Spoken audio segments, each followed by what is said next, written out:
ناظرین، ایک مرتبہ جب ذکر و اذکار ہونے کے بعد جب حضرت شمس الدین ترکپانی پتی رحمۃ اللہ علیہ سے حضور صابر پاک نے فرمایا کہ شمس الدین، کیا تم جانتے ہو کہ میرے شیخ بابا فرید گنج شکر رحمۃ اللہ علیہ کو فنا اور بقا کا مقام حاصل تھا؟ جب فنا اور بقا کی گفتگو ہو رہی تھی تو حضرت شمس الدین ترکپانی پتی رحمۃ اللہ علیہ نے اپنے پیر و مرشد حضور صابر پاک کی بارگاہ میں عرض کیا کہ حضور، مجھے یہ تو بتائیے کہ فنا کیا ہے اور بقا کیا ہے؟ حضور صابر پاک نے کہا کہ اے شمس، جب وقت آئے گا ہم تجھے دکھا دیں گے کہ فنا کیا ہے اور بقا کیا ہے۔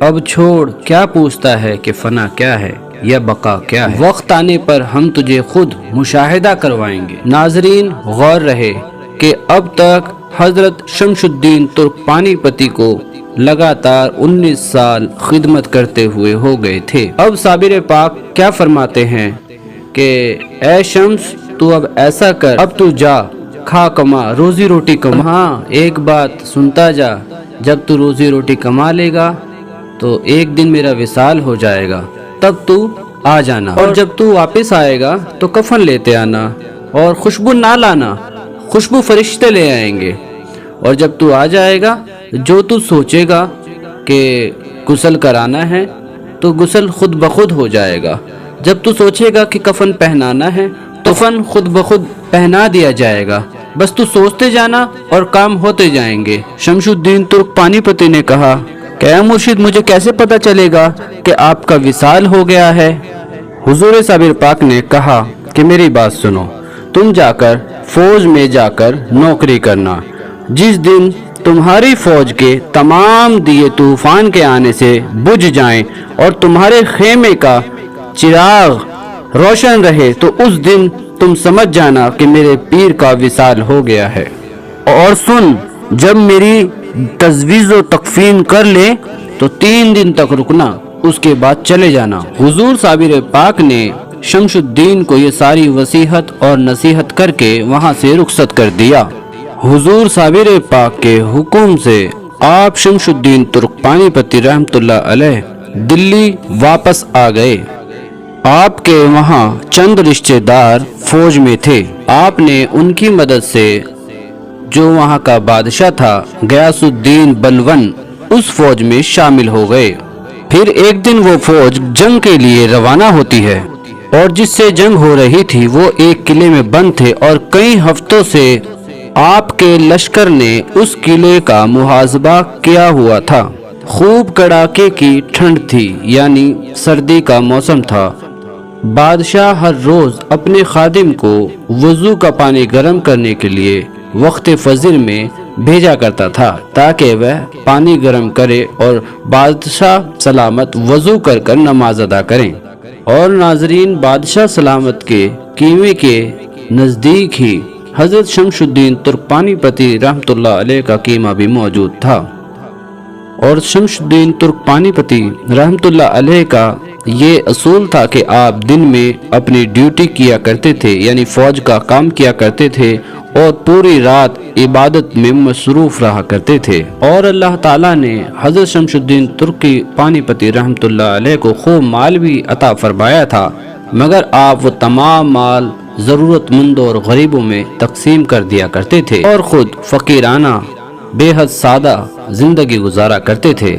اور وہ خادم روزانہ حضرت شمس الدین ترکپانی پتی رحمۃ اللہ علیہ کے خیمے میں آیا کرتا تھا، اور وہاں سے آگ لے کر پانی گرم کر کے بادشاہ کو وضو کروایا کرتا تھا۔ ایک دن حضرت شمس الدین ترکپانی پتی کو خیمے میں نہ پا کر وہ چونک گیا، اور دیکھتا کیا ہے کہ حضرت شمس الدین ترکپانی پتی تالاب کے کنارے بیٹھ کر وہاں وضو کر رہے ہیں۔ سردی کا موسم تھا، اتنے ٹھنڈے پانی میں وہ وضو کیسے کر رہے ہیں؟ یہ خیال خادم کے دل میں آیا، ہو سکتا ہو کہ پانی گرم ہو گیا ہو۔ جب حضرت نے وضو کر کے چلے گئے تو وہ خادم وہیں پر جاتا ہے، اور جہاں حضرت نے وضو کیا تھا وہاں اپنا ہاتھ ڈال کر پانی کو چیک کرتا ہے۔ وہ کیا دیکھتا ہے کہ وہاں کا پانی گرم ہے، اور پھر دائیں جانب اور بائیں جانب ہاتھ ڈال کر دیکھتا ہے تو وہ کیا دیکھتا ہے کہ وہاں کا پانی ٹھنڈا ہے، جہاں حضرت نے وضو کیا صرف وہیں پر پانی گرم ہے۔ وہ وہاں سے پانی بھرتا ہے اور بادشاہ سلامت کے پاس چلا جاتا ہے۔ بادشاہ سلامت کے پاس جب خادم جاتا ہے تو بادشاہ سلامت پوچھتے ہیں کہ آج تم بہت جلدی پانی گرم کر کے لے آئے ہو؟ تو وہ سارا ماجرا بتا دیتا ہے بادشاہ سلامت کو۔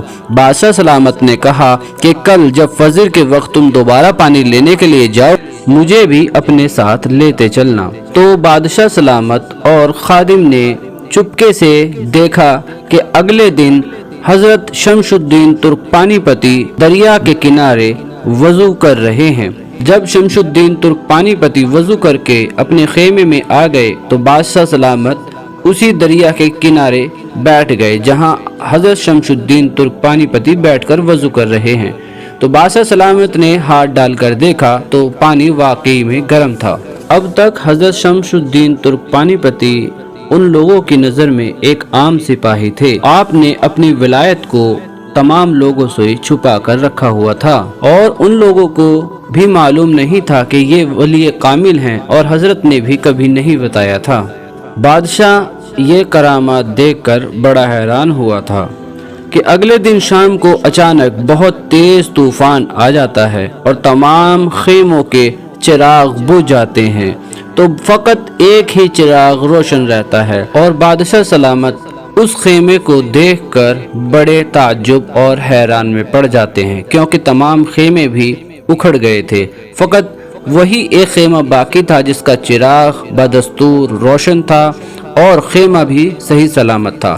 بادشاہ سلامت جب اس خیمے کے اندر داخل ہوتے ہیں تو دیکھتے ہیں کہ حضرت شمس الدین ترک پانی پتی رحمت اللہ علیہ نماز ادا کر رہے ہیں۔ وہ فوراً سمجھ جاتا ہے کہ یہ کوئی عام سپاہی نہیں ہے، یہ کوئی بزرگ، کوئی ولی کامل ہیں۔ کل بھی ہم نے ان کی کرامات دیکھی تھی کہ تالاب کا پانی کیسے گرم ہو گیا تھا، اور یہ آج بھی ہم نے کرامات دیکھی کہ تمام چراغ جو ہیں بجھ گئے ہیں اور خیمے اکھڑ گئے ہیں، مگر ان کا خیمہ اور چراغ بدستور جیسے پہلا تھا ویسے ہی روشن اور قائم و دائم۔ اب وہ بادشاہ سلامت جب حضور نے نماز مکمل پڑھ لی تو بادشاہ سلامت نے عرض کی کہ ہم نے آپ کو پہچاننے میں غلطی کر دی، آپ ایک ولی کامل ہیں، بے شک آپ ہمارے لیے دعا کر دیں کہ ہم اس جنگ کو فتح کریں۔ حضرت شمس الدین ترک پانی پتی نے فرمایا کہ ہم تمہاری فتح یابی کے لیے دعا کر دیں گے، لیکن ہماری یہ باتیں فوراً مان لی جائیں۔ ایک تو جو ہماری مزدوری بنتی ہے وہ ہمیں فوراً لا کے دے دی جائے اور ہمارا استعفیٰ منظور کیا جائے، اب ہم یہاں نہیں رک سکتے ہیں۔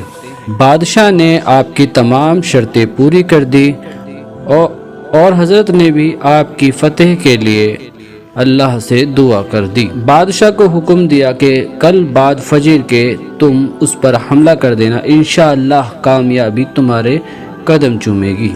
اس کے بعد آپ وہاں سے فوراً روانہ ہو گئے کیونکہ پیر و مرشد نے فرمایا تھا کہ جب تم سے کوئی کرامات ظاہر ہو جائے تب تم فوراً وہاں سے آ جانا، کیونکہ جب تک تم پہنچو گے تو ہمارا وصال ہو چکا ہوگا۔ اب شمس الدین ترک پانی پتی کو دلی سے وہاں پہنچنے کی فکر لاحق ہوئی۔ جب یہ سوچتے سوچتے آپ آگے بڑھ رہے تھے تو اچانک سے آپ کو ٹھوکر لگی اور آپ گر جاتے ہیں، اور جب اٹھ کر دیکھتے ہیں تو آپ کو کلیر شریف میں خود کو پاتے ہیں۔ جب آپ دوڑ کر دربار صابر پاک بارگاہ صابر پاک میں پہنچتے ہیں تو کیا دیکھتے ہیں کہ حضور صابر پاک رحمت اللہ علیہ کے پاؤں کی طرف ایک شیر بیٹھا ہوا ہے جو آپ کو دیکھ کر وہاں سے چلا جاتا ہے۔ پھر حضرت شمس الدین نے سوچا کہ میں ان کو غسل دوں تو ایک دم سے غائب طریقے سے ایک پانی کی فوہار آئی اور آپ کا غسل مکمل ہو گیا۔ پھر آپ نے سوچا کہ میں ان کو کفن پہناؤں، تو جب آپ نے کفن پہنانے کے لیے کفن رکھا تو کفن خود بخود جسم مبارک سے لپٹ گیا۔ اب آپ جنازے کی نماز کے لیے پریشان ہیں تو بندہ تو کوئی ہے ہی نہیں ہے، کوئی شخص موجود نہیں ہے، نماز کیسے ادا کریں؟